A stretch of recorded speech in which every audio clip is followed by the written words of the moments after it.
desiertos que se extienden sin fin, rostros cubiertos por velos, y titulares que solo hablan de sanciones, de tensiones, de una economía que se tambalea. Eso es casi todo lo que el mundo cree saber sobre Irán. Pero detente un momento, porque mucho antes de esos titulares, mucho antes, incluso, de que muchos de los países que hoy ves en el mapa siquiera existieran, ya estaba esta tierra, y un pueblo más antiguo que todo eso. Y todo, créeme, empieza por la tierra misma. Olvídate de la imagen del desierto, porque la verdad es que apenas una cuarta parte del territorio iraní es verdadero desierto. Para que te des una idea, en Arabia Saudita, esa cifra ronda el 95%.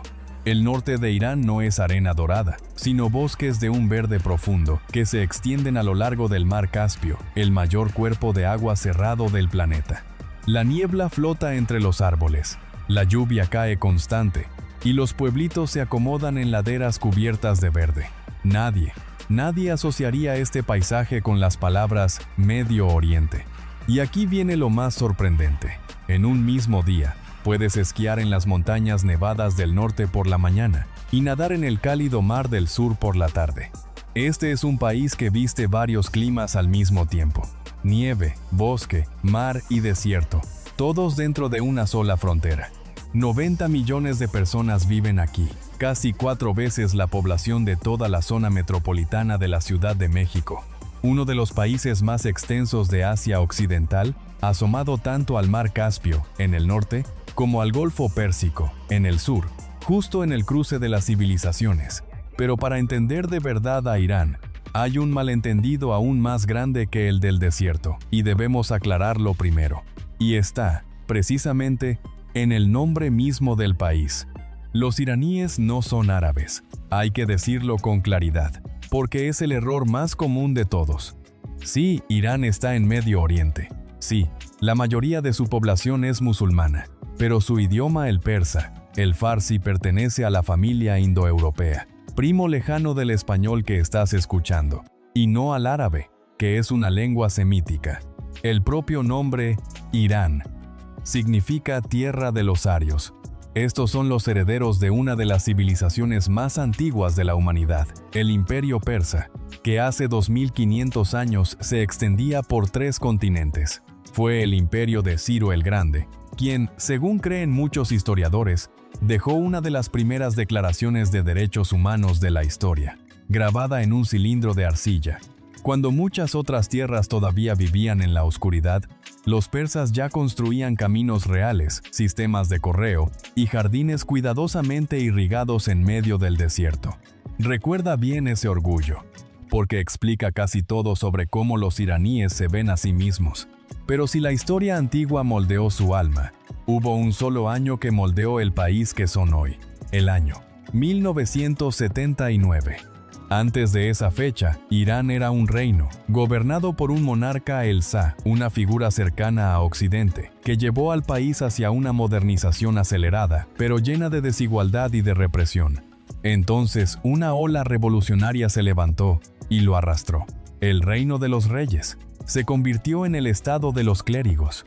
Nació una república islámica que puso a la religión en el centro mismo de la ley y del poder. Fue ese giro, y no otra cosa, el origen de la ley del velo obligatorio, de la enemistad persistente con Occidente, y de las sanciones de las que escucharás mucho más adelante. Todas las contradicciones del Irán de hoy nacen de una sola tensión, entre un pueblo antiguo, orgulloso y de espíritu libre, y un estado todavía muy joven, severo y profundamente religioso. Y en ningún lugar esa tensión se siente con más fuerza que en la capital, Teherán. No duerme. Cerca de 9 millones de personas viven en la ciudad, y más de 15 millones si contamos toda su área metropolitana. Recostada contra la cordillera nevada del Alborz, es una de las metrópolis más vibrantes de Asia. Un río interminable de autos, cafés repletos de jóvenes y rascacielos que se levantan justo al lado de mezquitas centenarias. Dominando el horizonte está la Torre Milad, una de las torres más altas del mundo, que contempla un mar de casas que se extiende hasta el pie de las montañas. Teherán es también una ciudad de contrastes. En el norte, donde el terreno es más alto y el aire más limpio, están los barrios elegantes, las residencias, los centros comerciales lujosos. En el sur, cerca del casco antiguo, están las calles trabajadoras, más tradicionales, más cercanas. Ir del norte al sur de Teherán, a veces, se siente como cruzar dos países distintos dentro de una misma ciudad. Y, al igual que la Ciudad de México, Teherán vive de su metro. Su sistema es de los más limpios y económicos del mundo. Un viaje que cruza casi toda la capital cuesta apenas unos centavos. Cada mañana, ríos de gente llegan desde las ciudades satélite a trabajar, y cada noche regresan a casa, y el metro es la vena que mantiene todo ese pulso en movimiento. En los vagones, hay algunos reservados para mujeres, para que viajen más cómodas en hora pico. Pero la mayoría son espacios mixtos, donde hombres y mujeres van uno al lado del otro con total normalidad, como en cualquier otra ciudad del mundo. Al salir de la estación te encuentras con una generación joven, amante de la moda, pegada al celular, citándose en una cafetería. Esta no es la imagen del Irán austero que tal vez imaginabas. Es una ciudad moderna, ruidosa, llena de ambición. Pero para tocar el verdadero corazón de Teherán, hay que dejar atrás las calles relucientes y entrar en un laberinto que existe desde hace siglos. Lo llaman el Bazar-e-Bozorg, el Gran Bazar de Teherán, uno de los mercados más antiguos y extensos del planeta. Imagínate, kilómetros de pasajes abovedados, callejones estrechos que se entrelazan como una telaraña, donde puedes perderte durante horas entre alfombras persas, oro, especias y antigüedades. El aire está cargado del aroma del azafrán, del té, del cuero. El regateo resuena por todos lados, junto al golpe del martillo sobre el metal y al pregón de los vendedores. Esto no es solo un lugar de compra y venta, es un centro social, donde la gente se encuentra, conversa, hace amistades y negocios desde hace siglos. Su arquitectura es tan hermosa como la mercancía. Bóvedas curvas, tragaluces que dejan caer la luz en columnas doradas. Y no te pierdas el mercado de los viernes, porque en Irán el fin de semana cae justamente ahí y no en sábado y domingo, como en gran parte del mundo. Ahí, los artesanos locales venden piezas hechas a mano, que compras directamente a quien las creó, casi siempre más baratas y con un sello mucho más personal. Y aquí vas a toparte, por primera vez, con algo muy iraní, casi imposible de traducir. Lo llaman ta'aruf. El ta'aruf es el arte de la cortesía y la deferencia. El vendedor puede negarse a aceptar tu dinero. Por favor, no, llévatelo de regalo. Aunque ambos sepan que es solo un gesto de cortesía. Tú debes insistir, con amabilidad, varias veces, hasta que te permita pagar. Es una danza delicada entre dos personas, donde la generosidad se representa como un ritual. Para el recién llegado, desconcierta. Pero una vez que lo entiendes, te parece hermoso. Un pueblo que convirtió la cortesía en toda una forma de arte. Y esa cortesía nace de algo mucho más profundo, de la fe. Para entender a Irán, tienes que entender la fe de los iraníes. Y esa fe no es como la del resto del mundo musulmán. Irán es el país de mayoría chiita más grande del planeta. El chiismo es una rama minoritaria dentro del Islam, pero aquí es la corriente principal. La religión no se queda quieta dentro de las mezquitas. Se filtra en las leyes, en el calendario, en la forma de saludarse, en cada decisión de la vida cotidiana. Cada año, millones de personas peregrinan a la ciudad de Mashhad, donde se encuentra el santuario del Imam Reza, recubierto de oro, uno de los lugares más sagrados para los chiitas, con enormes patios de mármol que resplandecen de noche, bajo las luces, y en la ciudad de Qom se forman los clérigos, aquellos que moldearán el pensamiento de todo el país. Pero el momento más conmovedor llega en el mes de Muharram, con la conmemoración de la Ashura. Es el día en que los chiitas recuerdan la muerte del Imam Hussein, nieto del profeta, asesinado en una batalla hace casi 14 siglos. Todo el país se viste de negro. Las procesiones recorren las calles entre llantos, golpeándose el pecho, cantando lamentos y repartiendo comida gratuita a quien pase. Es un dolor que se carga sobre los hombros desde hace casi 1400 años, como una herida que se mantiene abierta a propósito. Si eres de México, esa imagen va a tocar algo muy familiar, porque esas procesiones de la Ashura con sus lágrimas, su devoción absoluta, con todo un pueblo que sale a la calle para honrar a un mártir, no son tan distintas de las procesiones de Semana Santa que has visto en casa. Dos pueblos separados por medio mundo, dos religiones distintas, pero la misma manera de expresar la fe, con la calle, con la comunidad, con lágrimas. Pero no creas que todos los iraníes son igual de devotos. Antes incluso del Islam, esta tierra siguió el zoroastrismo, una de las religiones monoteístas más antiguas del mundo, cuyas huellas todavía sobreviven en muchas festividades de hoy. Y después de la revolución, hay toda una generación urbana cada vez más laica, más reservada en sus creencias. Irán no es un bloque uniforme, es un mosaico de creencias distintas. Y dentro de esa sociedad hay un grupo que vive justo en el centro de toda la polémica: las mujeres. Empecemos con un dato que quizá te sorprenda. En Irán, las mujeres son alrededor de la mitad de los estudiantes universitarios, y en muchas carreras, incluso, superan en número a los hombres. Son médicas, ingenieras, abogadas, artistas, empresarias. En las aulas, llevan la delantera. Las mujeres iraníes tienen derecho a estudiar, a trabajar, a poseer propiedades, a conducir, a votar, a divorciarse y a obtener la custodia de sus hijos bajo ciertas condiciones. Están presentes en la política, en la economía, en la cultura, en el deporte. Esta no es la imagen de la mujer encerrada en casa que muchos imaginan, pero, al mismo tiempo viven bajo una ley que las obliga a cubrirse con el velo en público. Y aquí la historia se vuelve compleja, mucho más compleja de lo que suelen contar los medios. El uso del velo sigue siendo obligatorio por ley. En los últimos años, las autoridades llegaron a redactar una ley aún más estricta: multas severas, cierre de negocios que atendieran a mujeres sin velo. Pero ante una ola de rechazo, dentro y fuera del país, esa ley quedó suspendida. En lugar de las patrullas en la calle de antes, el Estado pasó a las cámaras de vigilancia, a los mensajes de advertencia y a la presión económica, una forma de control más silenciosa, pero más persistente. ¿Y la respuesta de las mujeres iraníes? En las grandes ciudades, cada vez más salen a la calle sin velo, un acto de desobediencia silenciosa, pero lleno de valor, sabiendo bien el precio que podrían pagar. El movimiento llamado Mujer, Vida, Libertad se convirtió en la voz de toda una generación que pasó de la calle a las redes sociales. Esta no es la historia de mujeres resignadas, es una historia de resistencia, de una generación que conserva la tradición, mientras redefine, en silencio, sus propios límites, un día a la vez.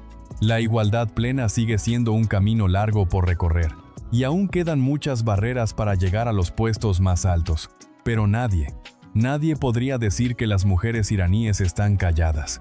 En medio de todas esas tensiones, hay momentos en los que el país entero deja todo a un lado para celebrar. Mientras gran parte del mundo recibe el Año Nuevo en enero, en pleno invierno, los iraníes esperan el instante en que llega la primavera. Es el Nowruz, el Año Nuevo persa, una celebración con más de 3000 años de antigüedad, que marca el primer día de la primavera. Y el Nowruz no tiene nada de silencioso. Antes del Año Nuevo, cada familia limpia la casa de arriba a abajo, una limpieza de primavera para dejar atrás el año viejo. Luego, al caer la noche del último miércoles del año, la gente enciende fogatas en la calle y salta por encima del fuego un rito llamado Chahar Shambesuri, gritando mientras salta, con el deseo de que las llamas consuman toda la mala suerte y devuelvan la energía para el año nuevo. En casa, cada familia prepara una mesa llamada Haft Sin, con 7 elementos que empiezan con una misma letra, cada uno símbolo de un deseo: salud, prosperidad, amor, renacimiento. Pero el alma del Nowruz no está en los rituales, está en los reencuentros. Durante varios días, las familias se visitan unas a otras, los jóvenes van a saludar a los mayores, la mesa nunca se vacía, las risas llenan la casa. Y al 13º día, todos salen al aire libre, tienden un mantel de día de campo en algún parque, para espantar la última mala suerte del año. Si todo eso te suena familiar, es porque lo es. Porque para una familia mexicana el ambiente del Nowruz no es muy distinto de esos días de reunión más grandes del año, cuando toda la familia se junta bajo un mismo techo, cuando la mesa es el centro del universo y cuando lo importante no es la comida, sino que todos estén presentes. Y ya que hablamos de la mesa, no podemos dejar de detenernos un poco más. La cocina iraní es un secreto bien guardado. No es escandalosa como otras gastronomías, pero una vez que la pruebas, no la olvidas. Empecemos por el arroz. Pero no un arroz cualquiera. Los iraníes elevan el arroz a la categoría de arte, y la cumbre de ese arte es el tahdig, esa capa de arroz crujiente del fondo de la olla, dorada por el azafrán. Irónicamente, el mejor bocado de toda la olla. Es el que está en el lugar más difícil de ver. Un pequeño secreto que dice mucho sobre este país. El alma de la cocina iraní es el azafrán, la especia más cara del mundo, de la cual Irán es el principal productor. Basta una pizca para teñir de dorado toda una olla de arroz y perfumar la casa entera. Junto a él están la granada, el pistache y las hierbas frescas, presentes en casi cada comida. Luego viene el kebab. Brochetas de carne asada de aroma intenso, servidas con arroz al azafrán y jitomate asado. El gourmet sabzi, un guiso de hierbas con carne y frijoles, que muchos consideran el platillo nacional. El fesenjan, pollo cocinado con jugo de granada y nuez, agridulce y cremoso a la vez. Toda una sinfonía de sabores. Y el pan sangak, horneado sobre piedritas calientes, recién salido cada mañana, que llevas a casa aún tibio en las manos. Cada región tiene su especialidad, desde los guisos del norte hasta los mariscos picantes de la zona del Golfo, en el sur. Y por encima de todo, el té. Los iraníes toman té casi todo el día, en pequeños vasos de vidrio, muchas veces saboreando un terrón de azúcar en la boca. Ofrecer té es ofrecer amistad. Rechazar un vaso de té a veces es casi como rechazar un lazo de cariño. Un pueblo que atesora hasta el último grano de arroz crujiente del fondo de la olla. Es también el pueblo que le dejó al mundo verdaderas maravillas de piedra. Cierra los ojos y retrocede 2500 años. Eso es Persépolis, la capital ceremonial del Imperio Persa, que alguna vez recibió a emisarios de todo el mundo antiguo, cargados de tributos. Hoy solo quedan hileras de columnas colosales y relieves tallados con un detalle exquisito, pero de pie entre ellas todavía sientes la majestuosidad de una civilización que dominó casi medio mundo conocido. Es piedra. Que, recuerda, en Teherán, ese legado se conserva en el lujoso palacio del Golestán de la dinastía Qajar, con sus muros recubiertos de espejos que centellean, y en el Museo Nacional de Irán, que guarda reliquias invaluables de la civilización persa. Luego está Isfahán, la ciudad de la que los persas dicen, Isfahán es la mitad del mundo. Su corazón es la plaza Nakhche-Jahan, una de las plazas más grandes del planeta, rodeada por la mezquita del Sheikh Lotfoyah, cuya cúpula cambia de color según la luz del día, de un rosa pálido al amanecer, a un crema dorado al atardecer. Puentes antiguos cruzan el río Sayandé, donde la gente se sienta a tomar el fresco, a recitar poesía y a beber té cada tarde. Y luego, Shiraz, la ciudad de la poesía y de las rosas. Es la cuna de los dos poetas más grandes de Persia, Hafez y Saadi, cuyos versos los iraníes todavía se saben de memoria y recitan hasta el día de hoy. La gente visita sus tumbas no para llorar, sino para leer poesía, para rezar, para amar.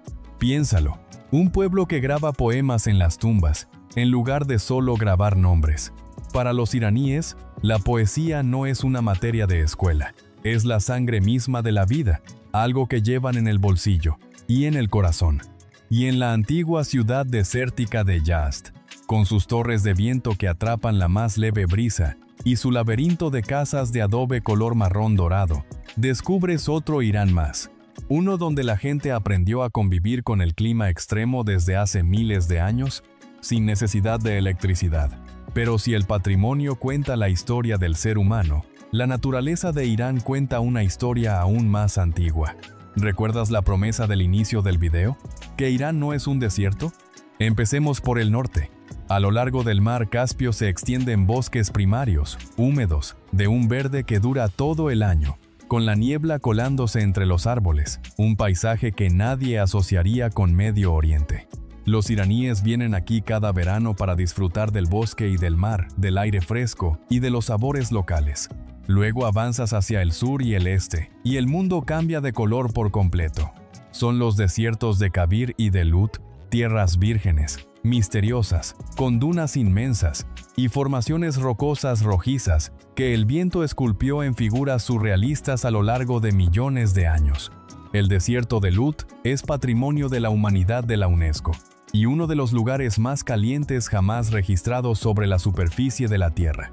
Y más al sur, en el Golfo Pérsico, hay islas como Keshm, con su geología extraña, sus cuevas de sal y sus manglares. Todo un mundo aún más diferente. Detente a sentir ese contraste. El lugar más caliente del planeta, a apenas unas horas de vuelo de una playa con sombra de árboles. En un solo país tienes nieve, bosque, mar, desierto e islas. Irán no es un paisaje. Irán es toda una colección. Pero ahora debemos alejarnos de esa belleza para hablar de la realidad. Porque la historia del Irán de hoy no se puede contar completa sin ella. Hablemos claro. Sobre el dinero. La moneda de Irán, el rial, está en caída libre. Hace apenas unos años, un dólar estadounidense se cambiaba por unos cuantos cientos de miles de riales. A principios de 2026, esa cifra ya había saltado a cerca de 1,5 millones de riales por dólar, y a lo largo del año llegó a superar el 1.800.000. El nivel más bajo en la historia del país. La inflación oscila entre alrededor del 40% y más del 60%. El precio de los alimentos básicos, pan, arroz, aceite, carne en algunos casos casi se duplicó en apenas un año. Para que te des una idea, hoy los precios se cuentan en millones de riales hasta para las cosas más pequeñas, al punto de que el Estado tuvo que plantearse quitarle 4 ceros a la moneda y cambiarle el nombre de rial otomán, un billete con un valor de hasta 10 millones de riales. Una cifra que suena a fortuna en realidad vale apenas unos 5 o 6 dólares. La gente hace fila frente a las casas de cambio, calculando cada moneda para cada comida. El rial se escurre como arena entre los dedos. Y aquí estoy seguro de que muchos en Latinoamérica van a entender esto hasta los huesos. Porque esa sensación de despertar cada mañana y ver que el dinero en tu bolsillo compra menos que ayer, esa sensación de tener que cambiar el sueldo apenas lo recibes, de calcular cada peso para la comida, no le es ajena a quien ha vivido las caídas del peso. Es una angustia muy particular, muy real, que solo entiende quien la ha vivido. La paradoja amarga es esta. Para un turista que llega con moneda extranjera, Irán se vuelve absurdamente barato. Pero para la propia gente del lugar, cada día es un problema de supervivencia. Y detrás de esas cifras, hay toda una larga historia de sanciones y de aislamiento. Sería deshonesto contar solo la belleza de Irán y dejar de lado sus dificultades, que son muy reales. Así que, vamos a decirlo con franqueza, con suavidad y sin juzgar. Durante décadas, las sanciones han aislado la economía iraní de gran parte del mundo. Y las consecuencias las carga la gente común. Productos importados carísimos y a veces hasta cosas esenciales, como ciertos medicamentos, que se vuelven escasas. Sumado a la inflación de la que acabamos de hablar, para muchas familias cada día es un malabarismo sin fin. La vida digital también está limitada. El Internet está censurado. Y muchas aplicaciones y páginas que son comunes en todo el mundo, aquí están bloqueadas. Así que los iraníes tienen que ingeniárselas de mil maneras para conectarse con el exterior. Y hay una pérdida silenciosa. Cada año, miles de jóvenes talentosos médicos, ingenieros, programadores abandonan el país para buscar su futuro en otra parte. Lo llaman la fuga de cerebros. Un país que, poco a poco, va perdiendo a sus hijos más brillantes. Este es un Irán que enfrenta muchos desafíos. Y son justamente esos desafíos los que, en este momento, hacen más difícil que nunca poner un pie en este país. Algo de lo que hablaremos con claridad al final. Pero si la historia se quedara aquí, habríamos entendido mal a este pueblo. porque hay algo que tantas dificultades, sanciones e inflación nunca han logrado quitarles. Es la vitalidad. Los iraníes han visto imperios levantarse y caer a lo largo de 2500 años. Saben algo que pocos pueblos comprenden tan bien, que los tiempos pasan, pero la gente permanece. Y se aferran a la alegría como quien se aferra a un acto de resistencia. Entra a cualquier casa iraní, por más humilde que sea el anfitrión, y te ofrecerán té, pan, te invitarán a quedarte a comer. Su hospitalidad es casi una tradición sagrada. Mezclan la tristeza con el humor, citan un verso de Hafez en medio de una charla cualquiera, y encuentran la manera de reír, incluso en los días más difíciles. Y su arte cruza fronteras. El cine iraní es admirado en todo el mundo, películas delicadas, profundamente humanas, que han ganado los premios más prestigiosos de los festivales internacionales, e incluso la estatuilla del Oscar. La música, desde la clásica persa hasta el pop alternativo de la juventud, no deja de florecer a pesar de todas las barreras. Y luego, está el fútbol. Si quieres ver a todo un pueblo convertirse en uno solo, mira un partido de la selección nacional, a la que cariñosamente llaman Team Melli. Irán es una de las potencias futbolísticas de Asia, con varias participaciones en la Copa del Mundo.